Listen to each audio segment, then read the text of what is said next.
I'm Ken, site supervisor out here at Vulture City. First off, the Vulture mine was discovered by Henry Wickenburg back in 1863.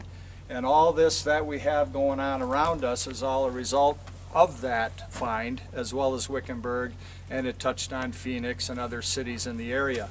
The Vulture mine is still active today. They are producing gold. My boss, what he decided and always wanted to do is restore the town that housed the miners of the Vulture mine. Here, this building is the Assay Building, where they smelted the gold, stored the gold, and kept it from any unwanted visitors, of course. It was high on the criminal activity to come and relieve them of their treasures.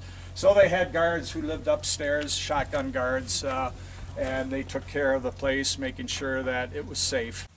This is one of the ovens here that they used to smelt down the gold. This was the main processing room in here. From this point here, they would melt it into doré bars, and then it would be transferred over into the vault for the gold storage, and I'll take you over here. Here's the vault storage where they put all the doré bars, and in fact, I think I see a few that they left from the 1800s, but it could be fool's gold. Next, we'll take a walk into the guards area, who was protecting that precious metal. This is the kitchen area. They heated the area with a fireplace. If they didn't have a fireplace, each room would have a wood stove. Up here is the guards' quarters. Put them up here so that they could have a good view of the area. What there would be is a set of stairs going down this back door section and the front door section, so the guards could get out easily and take care of any intruders coming in. There was evidence here of one gun scrimmage. We left a bullet hole right in the window for people to see that, yes, there were bullets flying around here. We're standing in front of Henry Wickenburg's house. He spent a short period of time here, but he needed a place to stay in the early days when they first started the mining. The Wickenburg house has been totally restored with the original rock adobe that was made on site to mimic exactly the way that the old miners did the adobe.